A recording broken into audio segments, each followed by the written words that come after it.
Estamos no mês Agosto Lilás, com a campanha de combate à violência contra a mulher, e nós viemos até a Delegacia de Polícia de Carazinho para conversar com a doutora Eládia Casaroto sobre esse tema. Doutora, muito obrigada por receber o correspondente aqui. Eu queria que a senhora falasse um pouquinho dos números aqui em Carazinho. A gente sabe que são números altos em relação à violência contra a mulher. Tudo bom? Tudo bem. Obrigada pelo convite, então, para conversar um pouquinho sobre esse assunto. Realmente, Carazinho tem um número elevado de ocorrências, né, de violência contra a mulher. Eu fiz um comparativo do ano passado com esse ano e nós tivemos uma pequena redução, mas mesmo assim é um número ainda bastante elevado aqui para o município.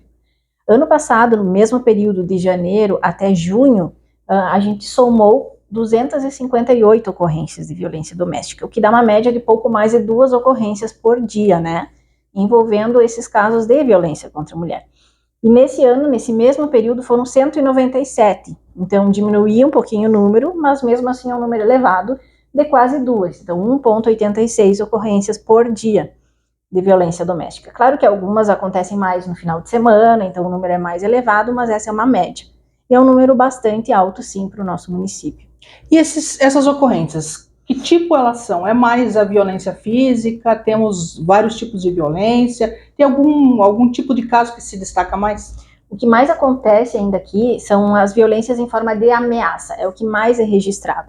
Então, as ameaças, elas têm registros com mais frequência, né? E nós tivemos uma alteração legislativa recente que tornou a ameaça, então, um crime de ação pública incondicionada. Então, independe da vontade da mulher, como é a lesão corporal, já era lesão corporal, né? Então, quando é feito o registro de ameaça, a gente instaura o procedimento, a gente é obrigado, então, a instaurar esse procedimento de violência doméstica.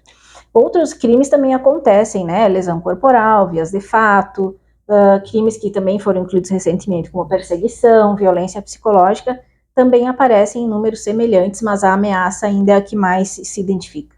E esses registros, eles não dependem da vítima em si. Se uma outra pessoa presenciar ou saber de algum fato, ela pode vir até aqui, fazer a denúncia, e vocês estarão instaurando um inquérito. Isso, em alguns crimes, esses que são de ação pública incondicionada, sim, eles podem ser denunciados. Qualquer crime, na verdade, pode ser denunciado, né?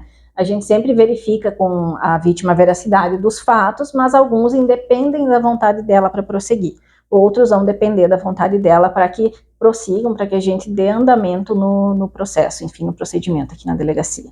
Mas as pessoas podem e devem denunciar, né? Que muitas ainda acham aquele antigo jargão que em briga de marido e mulher não se mete a colher. Precisa meter a colher, precisa avisar, precisa denunciar, porque é assim que se evitam casos graves que terminam de uma forma mais trágica, né? Em relação aos agressores, vocês ouvem muitos deles aqui na delegacia. O que eles alegam ou o que eles apresentam de versão quando são indagados em relação a essas ocorrências? A maioria dos agressores, eles ainda vão por aquela via de isso não aconteceu e a mulher é louca. Isso é uma coisa que a gente ouve com muita frequência aqui, né? Mesmo com provas, com elementos que muitas vezes são trazidos, e muitos acabam confessando ou contando que realmente aconteceu depois que vem uma imagem deles, que muitas vezes é apresentada. Quando vem uma ligação, que realmente a mulher trouxe o print com a ligação, que trouxe a mensagem que eles mandaram. Então a gente pede sempre que as vítimas tenham, se possível, guardadas essas informações, que é muito importante aqui na delegacia. Para a gente é muito importante porque é no momento que eles acabam contando que foi que realmente aconteceu. Eu queria que a senhora esclarecesse também em que situações o agressor pode ir preso de forma temporária, eu imagino, num primeiro momento. O que acontece, né? Nós temos vários tipos de prisões. O que mais acontece é a prisão em flagrante, que é aquele que está no ato praticando o crime. Pode ser desde uma ameaça, empurrou a mulher, bateu na mulher. Então, se ele for pego no ato, logo após ser praticado, ele pode ser preso em flagrante. E normalmente nesses casos, preso, né? Então, ele fica um tempo recolhido até que o juiz determina outras medidas, enfim, que ele possa responder em liberdade, em alguns casos. Outra forma que eles são normalmente presos, com bastante frequência também, são nos casos de descumprimento de medida protetiva. Ou seja, eles têm uma medida protetiva, eles descumprem a medida uma vez, muitas vezes chegam a descumprir a segunda vez a medida, e aí é decretada a prisão preventiva. Hoje a gente tem usado muito monitoramento eletrônico, principalmente aqui em Carazinho, né? A gente tem vários indivíduos agressores que são monitorados.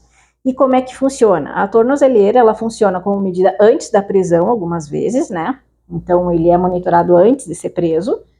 quando o juiz entende que há essa possibilidade, que ele venha respeitar. Alguns casos não ocorrem, como semana passada, um monitorado estava desrespeitando mesmo com a tornozeleira, então ele está no pecário, foi recolhido, né, retirado da tornozeleira, foi recolhido. E outros acabam usando o monitoramento eletrônico como uma forma de sair do presídio. Então o juiz deixa que saia, desde que monitorado com o nosso sistema próprio. Não é o mesmo do presídio, né? O nosso sistema de monitoramento é diferente. A vítima recebe um aparelho celular, quando é determinado esse monitoramento. Ele é colocado a tornozeleira aqui na delegacia, então é lançado no sistema a distância que o juiz determinou. Por exemplo, o juiz determinou uma distância de 200 metros, então a gente lança no sistema 200 metros entre a tornozeleira e o celular. Se em algum momento esse perímetro for invadido, a brigada militar é acionada, a mulher recebe a notificação do seu celular, o que permite que ela saia do lugar que está, né, se quiser procurar um lugar mais seguro, e a tornozeleira vibra. Então o agressor também sabe que está invadindo aquele perímetro. Então a tornozeleira também tem ajudado muito nessa questão de verificar o cumprimento, né, que seja assegurado o cumprimento da medida protetiva. E é comum as vítimas voltarem mais de uma vez até a delegacia para fazer novos registros ou, né, refazer a sua queixa, dizendo que, né, que o agressor continua lhe perseguindo? Sim, é comum, e é um dos motivos de prisão mesmo, né, que é o descumprimento. Se ela tem medida protetiva e ela continua vindo registrando que ele não cessou com as agressões ou não cumpriu com determinação, normalmente ele é preso, né? Então, isso acontece bastante. E acontece também das mulheres que não pedem medida protetiva, porque muitas querem só fazer o registro, e é importante que saibam que se não querem medida, não é obrigado a pedir a medida, né? Elas podem só fazer o registro, mas eles não param de incomodar, então elas acabam retornando. Muitas reatam o relacionamento também, que acontece bastante, porque é difícil sair do ciclo. A gente sabe que é muito difícil para a mulher sair de um ciclo de violência. Então, porque a mulher, muitas vezes, ela quer trabalhar, mas ela tem um filho, ela vai botar na creche, mas a creche só aceita se ela tem um trabalho, mas para trabalhar ela precisa deixar na creche. Então, é aquela coisa tipo o primeiro emprego, né? Tu vai conseguir o primeiro emprego, mas tu precisa de experiência, tu não tem teu primeiro emprego. Então, a gente precisa de política pública para isso, para que a mulher consiga se inserir no mercado com mais facilidade, para que consiga deixar a criança com alguém que vá cuidar, para que consiga tocar a sua vida sem a dependência do companheiro, do marido. A gente sabe que a questão educacional também é bem importante, né? Então, as famílias precisam começar essa educação desde pequeno, então é um processo a longo prazo, né? A gente não vai cessar, infelizmente, né, a violência. Bom se tivesse uma receita, né, que a gente pudesse aplicar e terminasse com os casos. E como é que a senhora vê a importância, então, da comunidade se envolver? Mesmo que ela não tenha um caso próximo ou não sofra violência, mas ela também tem um papel importante nessa educação. A comunidade ela tem um papel bem importante, né? A gente começa ali não naturalizando mais a questão de violência. Eu acho que é o primeiro passo, porque muita violência ainda ela é naturalizada, né? Tanto contra a mulher como contra a criança. Então é uma coisa comum que as pessoas entendem como normal, né? Eu lembro que esses dias estava conversando com um grupo de pessoas e saiu a conversa, mas o cara praticou feminicídio, mas ela traía ele. E aí a gente parou para pensar, imagina se acontecesse isso com todo homem que trai uma mulher.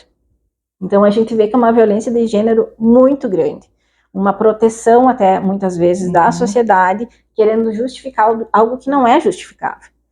Então a gente, para mudar isso, é mais difícil mudar quando já está enraizado na sociedade esse preconceito, essa naturalização da violência, essa questão da diferença entre homem e mulher.